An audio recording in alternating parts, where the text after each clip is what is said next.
Assalamualaikum warahmatullahi wabarakatuh. Innal hamdalillah nahmaduhu wa nasta'inuhu wa nastaghfiruh wa na'udzu billahi min shururi anfusina wa min sayyiati a'malina. May yahdihillahu fala mudhillalah wa may yudhlil fala hadiyalah. Asyhadu an la ilaha illallah wa asyhadu anna Muhammadan abduhu wa rasuluh. La nabiyya wa la rasula ba'da. Pertama-tama marilah kita panjatkan puja dan puji syukur kita atas kehadirat Allah Subhanahu wa taala yang telah memberikan kita nikmat sehingga kita dapat berkumpul di dalam tempat yang insya Allah dimuliakan oleh Allah. Shalawat serta salam semoga tetap tercurahkan kepada baginda kita Nabi Agung Muhammad Sallallahu Alaihi Wasallam yang insya Allah kita tunggu syafaatnya fi yaumul qiyamah nanti.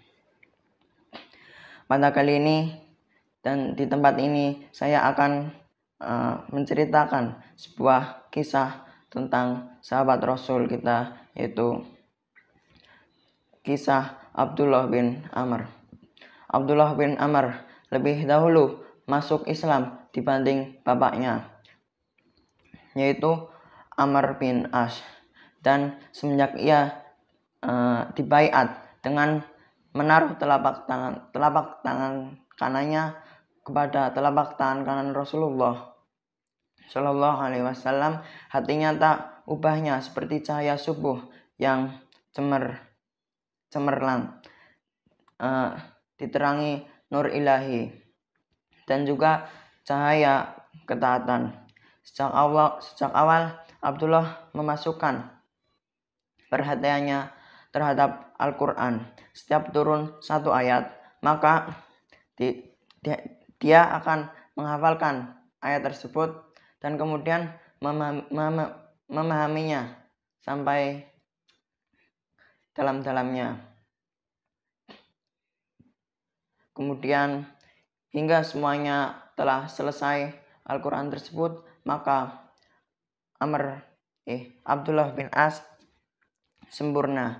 Ia pun telah hafal seluruhnya. Abdullah telah dikatakan oleh Allah menjadi seorang yang suci, rajin beribadah. Tak satu pun kekuatan di dunia ini yang mampu menghalangi terbentuknya bakat yang suci ini. Dan juga ternamanya nurul ilahi yang telah didirikan dari dirinya.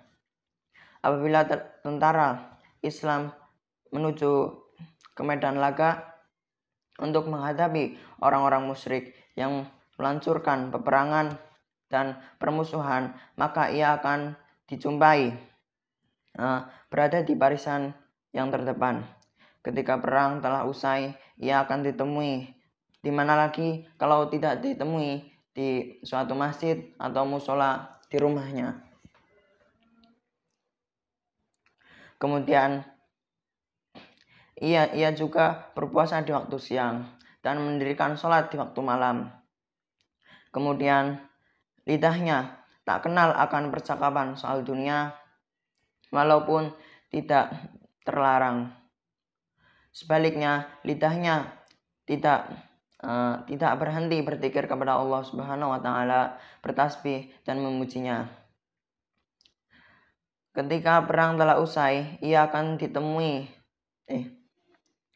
Kemudian untuk mengetahui betapa jauhnya Abdullah bin Amr terlibat dalam ibadah, cukuplah kita perlihatkan Rasulullah yang sengaja datang menyuruh manusia untuk beribadah kepada Allah, terpaksa campur tangan agar ia tidak sampai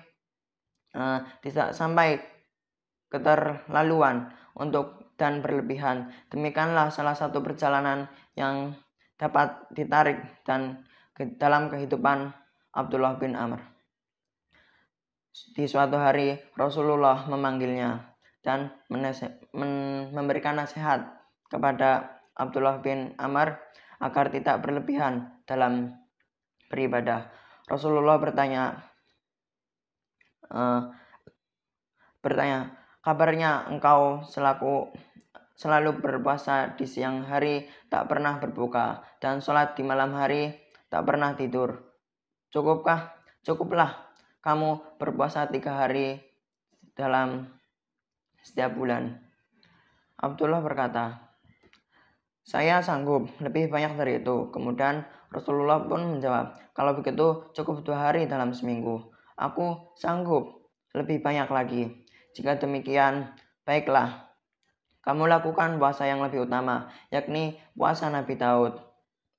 Puasa sehari puasa dan kemudian sehari berbuka.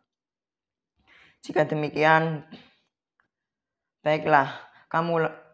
Jadi pada saat itu Abdullah mulai melakukan puasa Nabi Daud tersebut. Dan benarkah ketika Abdullah bin Amr dikaruniai usia lanjut, tulang belulangnya menjadi lemah, ia selalu ingat nasihat Rasulullah dulu. Wahai malang nasibku, kenapa dulu tidak melaksanakan keringanan dari Rasulullah? Jadi pada dahulu Rasulullah memberikan keringanan, dia tidak melaksanakannya. Pada saat terakhir Rasulullah menasihatinya agar tidak berlebih-lebihan dalam beribadah. Sambil membatasi waktunya, Amr bin As, bapaknya, kebetulan hadir. Rasulullah mengambil tangan Abdullah dan meletakkannya di tangan ayahandanya. Lakukanlah. Dan kemudian Rasulullah berkata, lakukanlah apa yang kuperintahkan dan taatilah bapakmu. Pesan Rasulullah. Dan sepanjang usainya pada Abdullah tidak akan lupa pada kalimat pendek tersebut.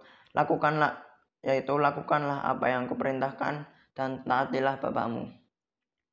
Dan ketika terjadi perang Saffin, yaitu perang antara Ali dan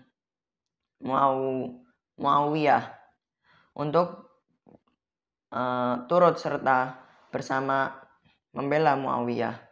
Demikianlah Abdullah berangkat, dan ketaatannya terhadap sang ayah tersebut, namun ia berjanji tak akan pernah memanggul senjata dan tidak akan berperang dengan seorang kaum muslim tersebut. Jadi dia tidak akan mau berperang dengan seseorang muslim